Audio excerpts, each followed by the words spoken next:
तो आज के इस वीडियो हम करेंगे क्वेश्चन बैंक का साइंस का बहुत ही इंपॉर्टेंट क्वेश्चन। जितने भी दोस्तों 2021 में पूछे गए साइंस क्वेश्चन वो सब मैं आपको बताऊंगा और मैं इसको डिटेल एनालिसिस के साथ बताऊंगा। ऐसा नहीं कि सिर्फ मैं आंसर बताते चला गया, ऐसा नहीं है। मैं उसको पूरा एक्सप्लेन भी करूंगा आखिर ये कैसे हुआ, ठीक है ना। इसलिए वीडियो को ध्यान से देखिएगा। यकीन माने दोस्तों, जो विद्यार्थी कुछ भी अभी तक नहीं पढ़ा है, सिर्फ क्वेश्चन बैंक पढ़ के, अगर क्वेश्चन बैंक में पूरा पढ़ लीजिएगा ना बढ़िया तरीके से, और मैं आपको पढ़ा दूंगा अच्छे से, तो आप फर्स्ट डिवीजन आराम से कर लीजिएगा, ठीक है। तो चलिए देखते हैं, वीडियो को लास्ट तक देखिएगा।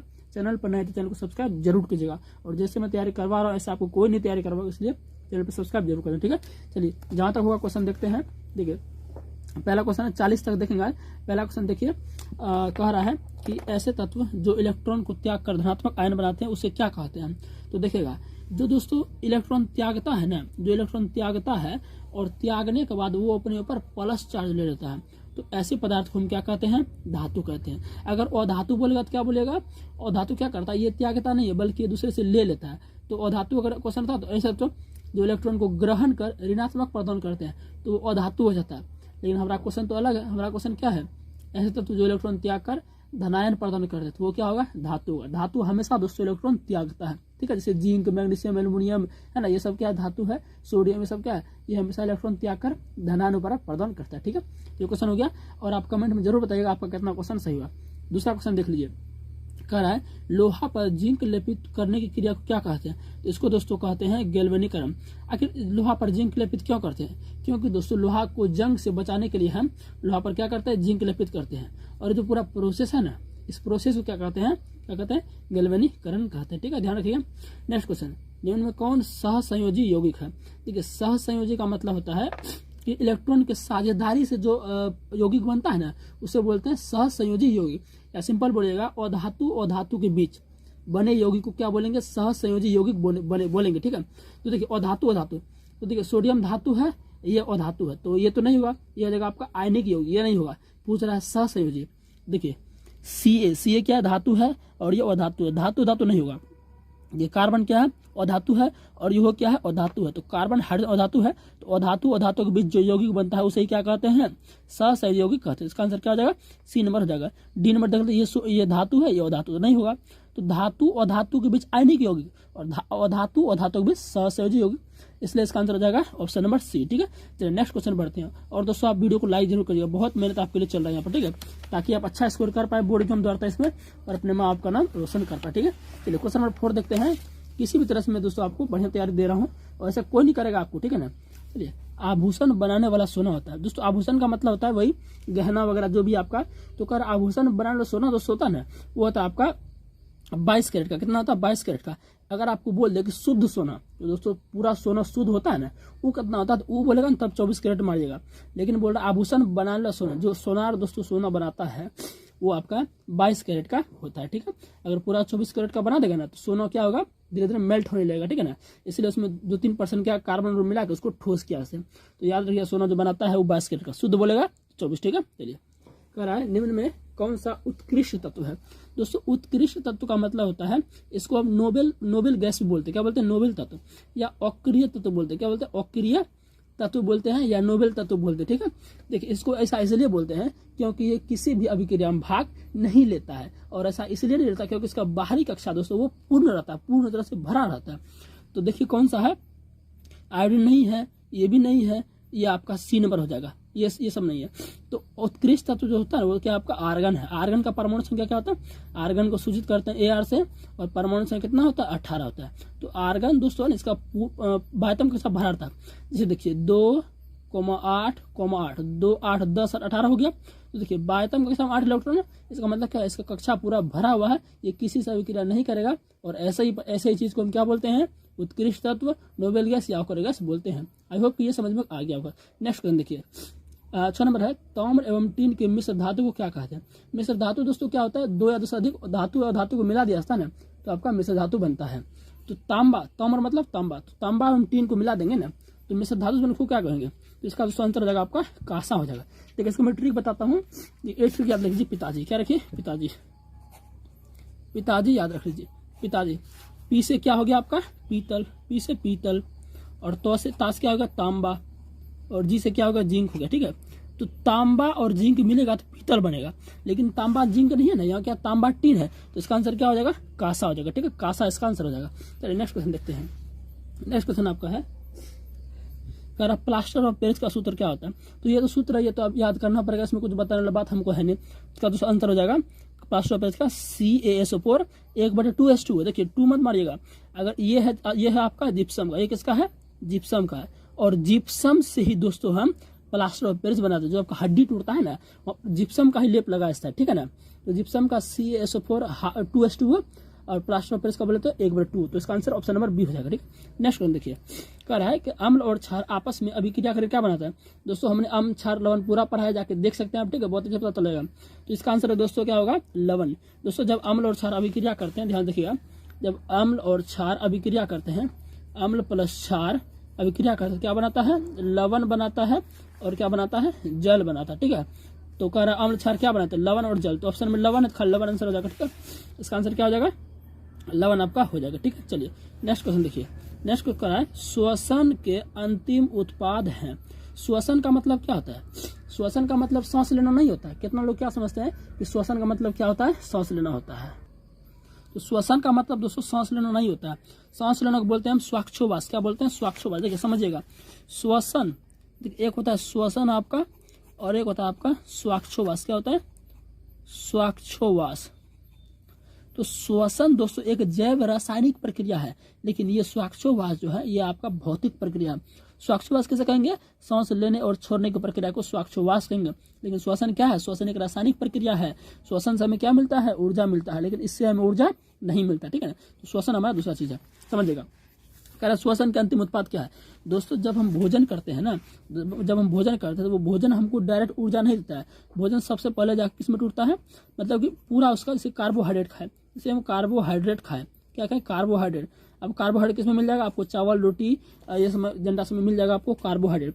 तो ये सब खाते हैं ना, अभी भी खाने के बाद आपको एनर्जी नहीं मिला है। ये खाने के बाद सबसे इसका निचला जो छोटा पार्ट होता है वो होता है ग्लूकोज।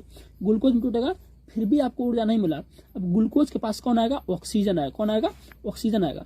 और जैसे ही ग्लूकोज के पास ऑक्सीजन आ जाएगा ना, तब ये आपका बनेगा, ये ग्लूकोज का सूत्र होता है आपका, मैं लिख देता हूँ। ग्लूकोज सूत्र होता है C6H12O6। इसके पास कौन आएगा, O2 आएगा। देखो O2 मतलब ऑक्सीजन, जिसके पास ऑक्सीजन आ गया ना, समझो उसको जला देगा, है ना। तो जला देगा यहाँ पर, तो क्या होगा, तो बोल सकते हैं यहाँ पर ये टूट जाएगा, CO2 में टूट जाएगा और जल में टूट जाएगा, और आपका ऊर्जा मिल जाएगा।